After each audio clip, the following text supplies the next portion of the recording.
এখন আমরা পবিত্র বাইবেল থেকে রূতের বিবরণের 1 অধ্যায় পাঠ করছি। নয়মি ও রূত বেথলেহেমে যান।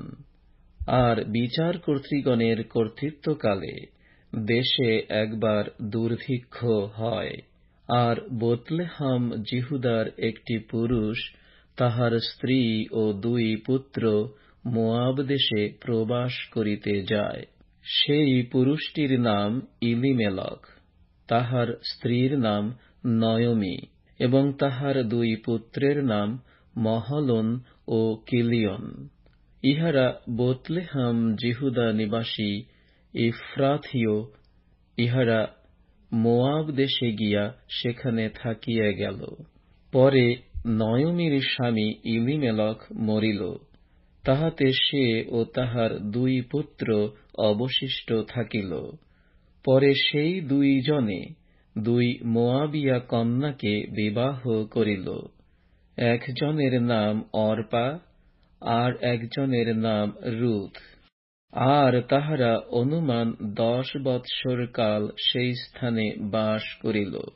পরে মহলোন ও কিলিয়ন এই 2 জনও মরিয়া গেল, তাহাতে নয়মি পতিহীনা ও উভয়ে পুত্রবিহীনা হইয়া অবশিষ্টা রহিল।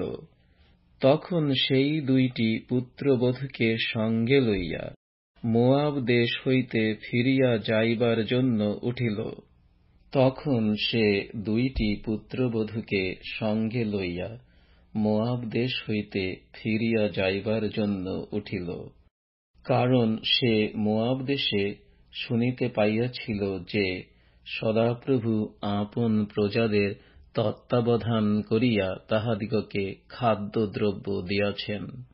সে ও তাহার 2 পুত্রবধূ আপনাদের বাসস্থান হইতে বাহির হইল এবং যিহুদা দেশে ফিরিয়া যাইবার জন্য পথে চলিতে লাগিল।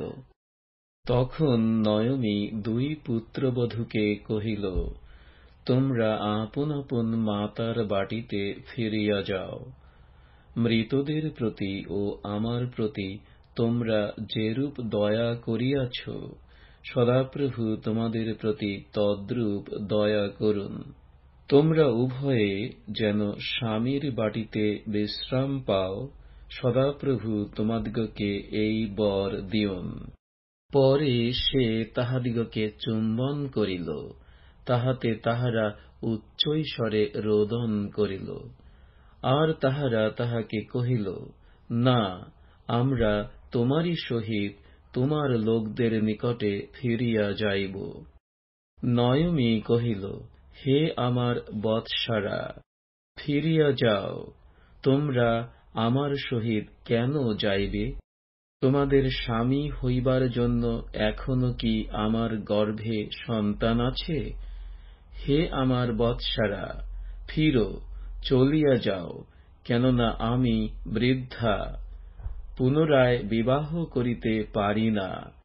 আর আমার প্রত্যাশা আছে, ইহা বলিয়া যদি আমি অদ্য রাত্রিতে বিবাহ করি, আর যদি পুত্র ও প্রসব করি, তবে তোমরা কি তাহাদের বয়ঃপ্রাপ্তি পর্যন্ত অপেক্ষা করিবে? তোমরা কি সেজন্য বিবাহ করিতে নিবৃত্তা থাকিবে?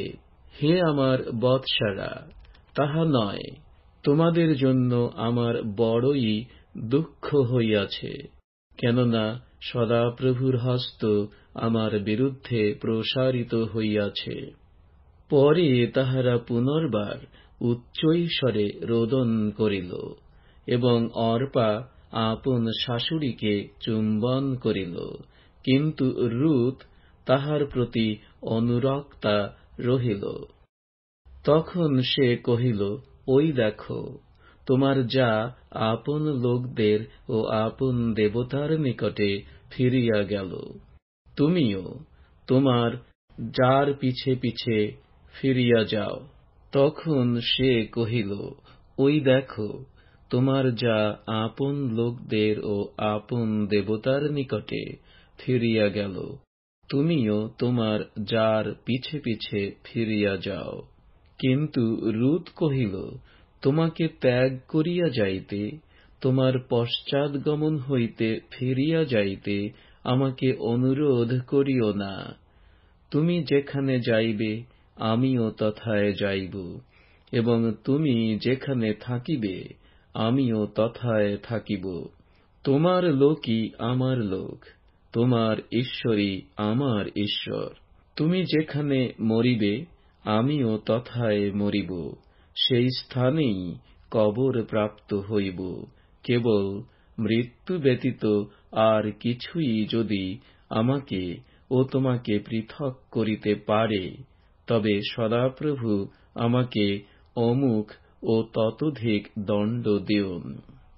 যখন সে দেখিল তাহার সহিত যাইতে রূতের দৃঢ় মনস্থ আছে, তখন সে তাহাকে আর কিছু বলিল না। পরে তাহারা দুইজন চলিতে চলিতে শেষে বৈতলেহমে উপস্থিত হইল। যখন বৈতলেহমে উপস্থিত হইল, তখন তাহাদের বিষয়ে সমস্ত নগরে জনরব হইল। স্ত্রীলোকেরা কহিল, এ কি নয়মি? সে তাহাদিগকে কহিল, আমাকে নয়মি মনোরমা বলিও না, বরং মারা তিক্তা বলিয়া ডাকো, কেননা সর্বশক্তিমান আমার প্রতি অতিশয় তিক্ত ব্যবহার করিয়াছেন। আমি পরিপূর্ণা হইয়া যাত্রা করিয়াছিলাম, এখন সদাপ্রভু আমাকে শূন্যা করিয়া ফিরাইয়া আনিলেন। তোমরা কেন আমাকে নয়মি বলিয়া ডাকিতেছ? সদাপ্রভু তো আমার বিপক্ষে প্রমাণ দিয়াছেন। সর্বশক্তিমান আমাকে নিগ্রহ করিয়াছেন। এইরূপে নয়মি ফিরিয়া আসিল। তাহার সঙ্গে তাহার পুত্রবধূ মোয়াবিয়া রুৎ মোয়াব দেশ হইতে আসিল।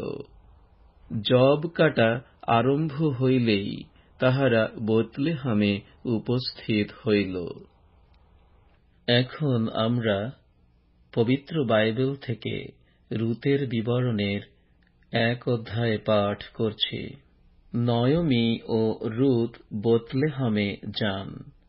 আর বিচারকর্তৃগণের কর্তৃত্বকালে দেশে একবার দুর্ভিক্ষ হয়। আর বৈতলেহম যিহুদার একটি পুরুষ তাহার স্ত্রী ও 2 পুত্র মোয়াব দেশে প্রবাস করিতে যায়। সেই পুরুষটির নাম ইলিমেলক, তাহার স্ত্রীর নাম নয়মি, এবং তাহার 2 পুত্রের নাম মহলন ও কিলিয়ন। ইহারা বৈতলেহম যিহুদা নিবাসী ইফ্রাথীয়। ইহারা মোয়াব দেশে গিয়া সেখানে থাকিয়া গেল। পরে নয়মির স্বামী ইলিমেলক মরিল, তাহাতে সে ও তাহার 2 পুত্র অবশিষ্ট থাকিল। পরে সেই 2 জনে 2 মোয়াবিয়া কন্যাকে বিবাহ করিল। একজনের নাম অর্পা, আর একজনের নাম রুথ। আর তাহারা অনুমান 10 বৎসর কাল সেই স্থানে বাস করিল। পরে মহলন ও কিলিয়ন এই 2 জনও মরিয়া গেল। তাহাতে নয়মি পতিহীনা ও উভয়ে পুত্রবিহীনা হইয়া অবশিষ্টা রহিল। তখন সেই 2টি পুত্রবধূকে সঙ্গে লইয়া মোয়াব দেশ হইতে ফিরিয়া যাইবার জন্য উঠিল।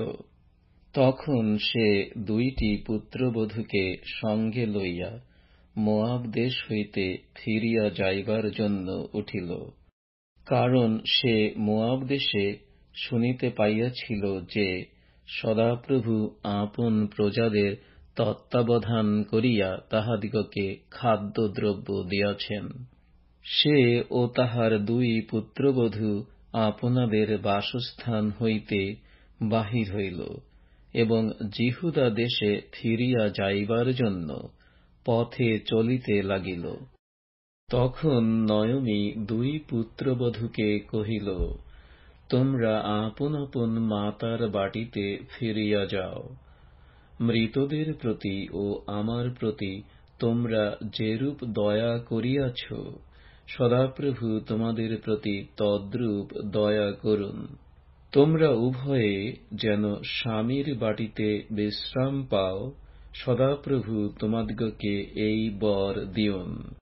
পরে সে তাহাদিগকে চুম্বন করিল, তাহাতে তাহারা উচ্চৈঃস্বরে রোদন করিল। আর তাহারা তাহাকে কহিল, না, আমরা তোমারই সহিত তোমার লোকদের নিকটে ফিরিয়া যাইব। নয়মী কহিল, হে আমার বৎসারা, ফিরিয়া যাও। তোমরা আমার সহিত কেন যাইবে? তোমাদের স্বামী হইবার জন্য এখনো কি আমার গর্ভে সন্তান আছে? হে আমার বৎসারা, ফিরো, চলিয়া যাও, কেননা আমি বৃদ্ধা, পুনরায় বিবাহ করিতে পারি না। আর আমার প্রত্যাশা আছে, ইহা বলিয়া যদি আমি অদ্য রাত্রিতে বিবাহ করি, আর যদি পুত্র ও প্রসব করি, তবে তোমরা কি তাহাদের বয়ঃপ্রাপ্তি পর্যন্ত অপেক্ষা করিবে? তোমরা কি সেজন্য বিবাহ করিতে নিবৃত্তা থাকিবে? হে আমার বৎসারা, তাহা নয়, তোমাদের জন্য আমার বড়ই দুঃখ হইয়াছে, কেননা সদাপ্রভুর হস্ত আমার বিরুদ্ধে প্রসারিত হইয়াছে। পরে তাহারা পুনর্বার উচ্চৈঃস্বরে রোদন করিল, এবং অর্পা আপন শাশুড়িকে চুম্বন করিল, কিন্তু রূৎ তাহার প্রতি অনুরক্তা রহিল। তখন সে কহিল, ওই দেখো, তোমার যা আপন লোকদের ও আপন দেবতার নিকটে ফিরিয়া গেল, তুমিও তোমার যার পিছে পিছে ফিরিয়া যাও। তখন সে কহিল, ওই দেখো, তোমার যা আপন লোকদের ও আপন দেবতার নিকটে ফিরিয়া গেল, তুমিও তোমার যার পিছে পিছে ফিরিয়া যাও। কিন্তু রূৎ কহিল, তোমাকে ত্যাগ করিয়া যাইতে, তোমার পশ্চাৎগমন হইতে ফিরিয়া যাইতে আমাকে অনুরোধ করিও না। তুমি যেখানে যাইবে, আমিও তথায় যাইব, এবং তুমি যেখানে থাকিবে, আমিও তথায় থাকিব। তোমার লোকই আমার লোক, তোমার ঈশ্বরই আমার ঈশ্বর। তুমি যেখানে মরিবে, আমিও তথায় মরিব, সেই স্থানেই কবর প্রাপ্ত হইব। কেবল মৃত্যু ব্যতীত আর কিছুই যদি আমাকে ও তোমাকে পৃথক করিতে পারে, তবে সদাপ্রভু আমাকে অমুক ও ততোধিক দণ্ড দিউন। যখন সে দেখিল তাহার সহিত যাইতে রূতের দৃঢ় মনস্থ আছে, তখন সে তাহাকে আর কিছু বলিল না। পরে তাহারা দুইজন চলিতে চলিতে শেষে বেতলেহেমে উপস্থিত হইল। যখন বেতলেহেমে উপস্থিত হইল, তখন তাহাদের বিষয়ে সমস্ত নগরে জনরব হইল। স্ত্রীলোকেরা কহিল, এ কি নয়মী? সে তাহাদিগকে কহিল, আমাকে নয়মী মনোরমা বলিও না, বরং মারা তিক্তা বলিয়া ডাকো, কেননা সর্বশক্তিমান আমার প্রতি অতিশয় তিক্ত ব্যবহার করিয়াছেন। আমি পরিপূর্ণা হইয়া যাত্রা করিয়াছিলাম, এখন সদাপ্রভু আমাকে শূন্যা করিয়া ফিরাইয়া আনিলেন। তোমরা কেন আমাকে নয়মী বলিয়া ডাকিতেছ? সদাপ্রভু তো আমার বিপক্ষে প্রমাণ দিয়াছেন, সর্বশক্তিমান আমাকে নিগ্রহ করিয়াছেন। এইরূপে নয়মী ফিরিয়া আসিল, তাহার সঙ্গে তাহার পুত্রবধূ মোয়াবিয়া রূৎ মোয়াব দেশ হইতে আসিল। জব কাটা আরম্ভ হইলেই তাহারা বেতলেহেমে উপস্থিত হইল। এখন আমরা রূতের বিবরণ থেকে 2 অধ্যায় পাঠ করছি। রূতের প্রতি বোয়াসের সদয় ব্যবহার। নয়মির স্বামী ইলিমেলকের গোষ্ঠীর একজন ভদ্র ধনবান জ্ঞাতি ছিলেন, তাঁহার নাম বোয়াস। পরে মোয়াবিয়া রূত নয়মিকে কহিল, নিবেদন করি, আমি ক্ষেত্রে গিয়া যাহার দৃষ্টিতে অনুগ্রহ পাই, তাহার পিছে পিছে শস্যের পতিত শীষ কুড়াই। নয়মি কহিল, বৎসে, যাও। পরে সে গিয়া এক ক্ষেত্রে উপস্থিত হইয়া ছেদকদের পশ্চাতে পশ্চাতে পতিত শীষ কুড়াইতে লাগিল। আর ঘটনাক্রমে সেই ইলিমেলকের গোষ্ঠীর ওই বোয়াসের ভূমিখণ্ডেই গিয়া পড়িল। আর দেখো, বোয়াস বেতলেহেম হইতে আসিয়া ছেদকদিগকে কহিলেন, সদাপ্রভু তোমাদের সহবর্তী হন। তাহারা উত্তর করিল, সদাপ্রভু আপনাকে আশীর্বাদ করুন। পরে বোয়াস ছেদকদের উপরে নিযুক্ত আপন চাকরকে জিজ্ঞাসা করিলেন, এ যুবতী কাহার? তখন ছেদকদের উপরে নিযুক্ত চাকর কহিল, এ সেই মোয়াবিয়া যুবতী, যে নয়মির সহিত মোয়াব দেশ হইতে আসিয়াছে। সে বলিল, অনুগ্রহ করিয়া আমাকে ছেদকদের পশ্চাতে পশ্চাতে আটির মধ্যে মধ্যে শীষ কুড়াইয়া সংগ্রহ করিতে দাও। অতএব সে আসিয়া প্রাতঃকাল অবধি এখন পর্যন্ত রহিয়াছে, কেবল ঘরে অল্পক্ষণ ছিল।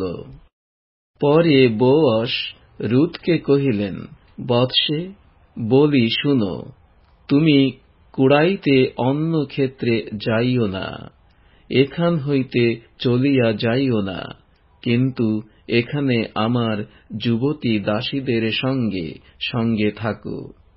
ছেদকেরা যে ক্ষেত্রের শস্য কাটিবে, তাহার প্রতি দৃষ্টি রাখিয়া তুমি দাসীদের পশ্চাতে যাইও। তোমাকে স্পর্শ করিতে আমি কি যুবকদিগকে নিষেধ করি নাই?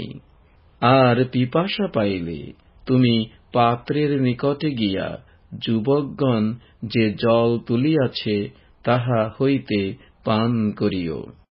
তাহাতে সে উবুড় হইয়া ভূমিতে প্রণিপাত করিয়া তাহাকে কহিল, আমি বিদেশিনী, আপনি আমার তত্ত্ব লইতেছেন, আপনার দৃষ্টিতে এ অনুগ্রহ আমি কিসে পাইলাম? বোয়াস উত্তর করিলেন, তোমার স্বামীর মৃত্যুর পরে তুমি তোমার শাশুড়ির সহিত যেরূপ ব্যবহার করিয়াছ, এবং আপন পিতামাতা ও জন্মদেশ ছাড়িয়া পূর্বে যাহাদিগকে জানিতে না এমন লোকদের নিকটে আসিয়াছ, এ সকল কথা আমার শোনা হইয়াছে। সদাপ্রভু তোমার কর্মের উপযোগী ফল দিউন। তুমি ইস্রায়েলের ঈশ্বর যে সদাপ্রভুর পক্ষের নিচে শরণ লইতে আসিয়াছ, তিনি তোমাকে সম্পূর্ণ পুরস্কার দিউন। সে কহিল, হে আমার প্রভু, আপনার দৃষ্টিতে যেন আমি অনুগ্রহ প্রাপ্ত হই। আপনি আমাকে সান্ত্বনা করিলেন এবং আপনার এই দাসীর কাছে চিত্তপ্রবোধক কথা কহিলেন। আমি তো আপনার একটি দাসীর তুল্যাও নহি। পরে ভোজন সময়ে বোয়াস তাহাকে কহিলেন, তুমি এই স্থানে আসিয়া রুটি ভোজন করো এবং তোমার রুটিখণ্ড সিরকায় ডুবাইয়া লও। তখন সে ছেদকদের পার্শ্বে বসিলে তাহারা তাহাকে ভাজা শস্য দিল, তাহাতে সে ভোজন করিয়া তৃপ্ত হইল এবং কিছু অবশিষ্ট রাখিল। পরে সে কুড়াইতে উঠিলে বোয়াস আপন চাকরদিগকে আজ্ঞা করিলেন, উহাকে আঁটির মধ্যেও কুড়াইতে দিও এবং উহাকে তিরস্কার করিও না। আবার উহার জন্য বাঁধা আঁটি হইতে কতক টানিয়া রাখিয়া দাও, উহাকে কুড়াইতে দাও, ধমকাইও না। আর সে সন্ধ্যা পর্যন্ত সেই ক্ষেত্রে কুড়াইল। পরে সে আপনার কুড়ানো শস্য মাড়িলে প্রায় 1 ওইফা যব হইল। পরে সে তাহা তুলিয়া লইয়া নগরে গেল এবং তাহার শাশুড়ি তাহার কুড়ানো শস্য দেখিল। আর সে আহার করিয়া তৃপ্ত হইলে পর যাহা রাখিয়াছিল তাহা বাহির করিয়া তাহাকে দিল। তখন তাহার শাশুড়ি তাহাকে কহিল, তুমি অদ্য কোথায় কুড়াইয়াছ, কোথায় কর্ম করিয়াছ? যে ব্যক্তি তোমার তত্ত্ব লইয়াছেন তিনি ধন্য হউন। তখন সে কাহার নিকটে কর্ম করিয়াছিল তাহা শাশুড়িকে জানাইয়া কহিল, যে ব্যক্তির নিকটে অদ্য কর্ম করিয়াছি তাহার নাম বোয়াস। তাহাতে নয়মি আপন পুত্রবধূকে কহিল, তিনি সেই সদাপ্রভুর আশীর্বাদ লাভ করুন, যিনি জীবিত ও মৃতদের প্রতি দয়া নিবৃত্ত করেন নাই। নয়মি আরো কহিল, সেই ব্যক্তি আমাদের নিকট সম্বন্ধীয়, তিনি আমাদের মুক্তিকর্তা জ্ঞাতিদের মধ্যে একজন। আর মোয়াবিয়া রুত কহিল, তিনি আমাকে ইহাও কহিলেন, আমার সমস্ত ফসল কাটা সাঙ্গ না হওয়া পর্যন্ত তুমি আমার চাকরদের সঙ্গে সঙ্গে থাকো। তাহাতে নয়মি আপন পুত্রবধূ রুতকে কহিল, বৎসে, তুমি যে তাহার দাসীদের সহিত যাও এবং অন্য কোন ক্ষেত্রে কেহ যে তোমার দেখা না পায় সে ভালো। অতএব যব ও গম কাটা শেষ হওয়া পর্যন্ত সে কুড়াইবার জন্য বোয়াসের দাসীদের সঙ্গে সঙ্গে থাকিল এবং আপন শাশুড়ির সহিত বাস করিল।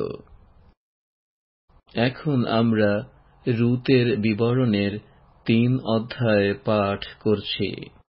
পরে তাহার শাশুড়ি নয়মি তাহাকে কহিল, বৎসে, তোমার যাহাতে মঙ্গল হয় এমন বিশ্রাম স্থান আমি কি তোমার জন্য চেষ্টা করিব না? সম্প্রতি যে বোয়াসের দাসীদের সহিত তুমি ছিলে তিনি কি আমাদের জ্ঞাতি নহেন? দেখো, তিনি অদ্য রাত্রিতে খামারে যব মাড়িবেন। অতএব তুমি এখন স্নান করো, তৈল মর্দন করো, তোমার পরিচ্ছদ পরিধান করো এবং সেই খামারে নামিয়া যাও। কিন্তু সেই ব্যক্তি ভোজন পান সমাপ্ত না করিলে তাহাকে আপনার পরিচয় দিও না। তিনি যখন শয়ন করিবেন তখন তুমি তাহার শয়ন স্থান দেখিয়া নিশ্চয় করিও। পরে সেই স্থানে গিয়া তাহার চরণ অনাবৃত করিয়া শয়ন করিও।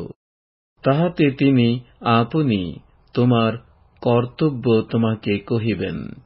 সে উত্তর করিল, তুমি যাহা বলিতেছ সে সমস্তই আমি করিব। পরে সে ওই খামারে নামিয়া গিয়া তাহার শাশুড়ি যাহা যাহা আদেশ করিয়াছিল সমস্তই করিল।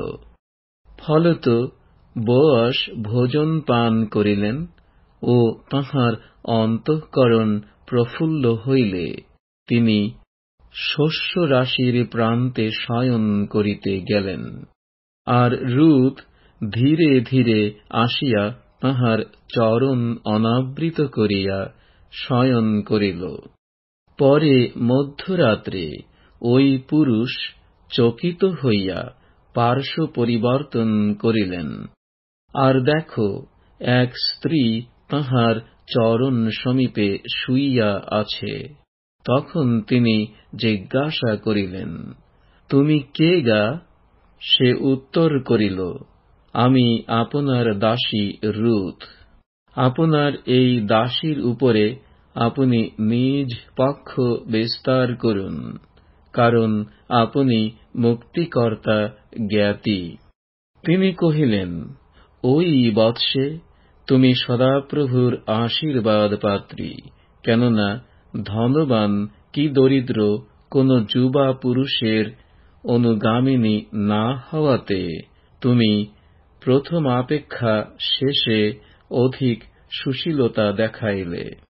এখন বৎসে ভয় করিও না, তুমি যাহা বলিবে আমি তোমার জন্য সে সমস্ত করিব, কেননা তুমি যে সাধ্যী ইহা আমার স্বজাতীয়দের নগরদ্বারের সকলেই জানে। আর আমি মুক্তিকর্তা জ্ঞাতি, ইহা সত্য, কিন্তু আমা হইতেও নিকট সম্পর্কীয় আর একজন জ্ঞাতি আছে। অদ্য রাত্রি থাকো, প্রাতঃকালে সে যদি তোমাকে মুক্ত করে তবে ভালো, সে মুক্ত করুক। কিন্তু তোমাকে মুক্ত করিতে যদি তাহার ইচ্ছা না হয়, তবে জীবিত সদাপ্রভুর দিব্য আমিই তোমাকে মুক্ত করিব। তুমি প্রাতঃকাল পর্যন্ত শুইয়া থাকো। তাহাতে রুথ প্রাতঃকাল পর্যন্ত তাহার চরণ সমীপে শুইয়া রহিল। পরে কেহ তাহাকে চিনিতে পারে এমন সময় না হইতে উঠিল, কারণ বোআজ কহিলেন, খামারে এ স্ত্রীলোকটি যে আসিয়াছে, ইহা লোকে জ্ঞাত না হোক। তিনি আরো কহিলেন, তোমার আবরণীয় বস্ত্র আনো, পাতিয়া ধরো। রুথ তাহা পাতিয়া ধরিলে তিনি 6 মান যব মাপিয়া তাহার মস্তকে দিয়া নগরে চলিয়া গেলেন। পরে রুথ আপন শাশুড়ির নিকটে আসিলে তাহার শাশুড়ি কহিল, বৎসে, কি হইল? তাহাতে সে আপনার প্রতি সেই ব্যক্তির কৃত সমস্ত কর্ম তাহাকে জ্ঞাত করিল। আরো কহিল, শাশুড়ির কাছে শুধু হাতে যাইও না। ইহা বলিয়া তিনি আমাকে এই 6 মান যব দিয়াছেন। পরে তাহার শাশুড়ি তাহাকে কহিল, হে বৎসে, এ বিষয়ে কি হয় তাহা যে পর্যন্ত জানিতে না পারো, সে পর্যন্ত বসিয়া থাকো, কেননা সে ব্যক্তি অদ্য এ কর্ম সাঙ্গ না করিয়া বিশ্রাম করিবেন না। এখন আমরা রুতের বিবরণ থেকে 4 অধ্যায় পাঠ করছি।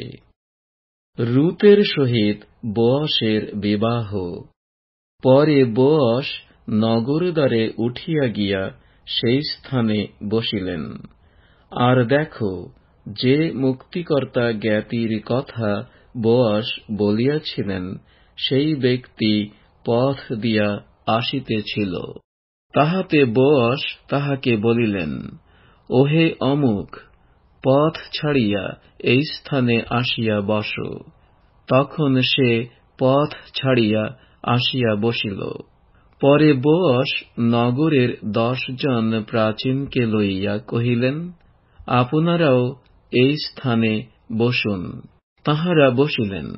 তখন বোআজ ওই মুক্তিকর্তা জ্ঞাতিকে কহিলেন, আমাদের ভ্রাতা ইলিমেলকের যে ভূমিখণ্ড ছিল, তাহা মোয়াব দেশ হইতে আগতা নয়মি বিক্রয় করিতেছেন। অতএব আমি তোমাকে এই কথা জানাইতে মনস্থ করিয়াছি।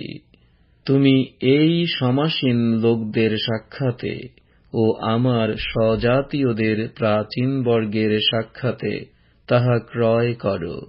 যদি তুমি মুক্ত করিতে চাও, মুক্ত করো, কিন্তু যদি মুক্ত করিতে না চাও, আমাকে বলো, আমি জানিতে চাই। কেননা তুমি মুক্ত করিলে আর কেহ করিতে পারে না, কিন্তু তোমার পরে আমি পারি। সে কহিল, আমি মুক্ত করিব।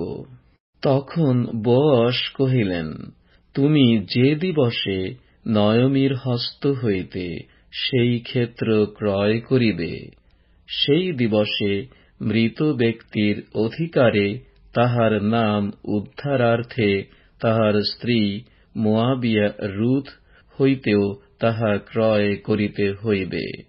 তখন ওই মুক্তিকর্তা জ্ঞাতি কহিল, আমি আপনার জন্য তাহা মুক্ত করিতে পারি না, করিলে নিজ অধিকার নষ্ট করিব। আমার মুক্ত করিবার বস্তু তুমি মুক্ত করো, কেননা আমি মুক্ত করিতে পারি না। মুক্তি ও বিনিময় বিষয়ক সকল কথা স্থির করিবার জন্য পূর্বকালে ইসরায়েলের মধ্যে এইরূপ রীতি ছিল। লোকে আপন পাদুকা খুলিয়া প্রতিবাসীকে দিত, ইহা ইসরায়েলের মধ্যে সাক্ষ্যস্বরূপ হইত।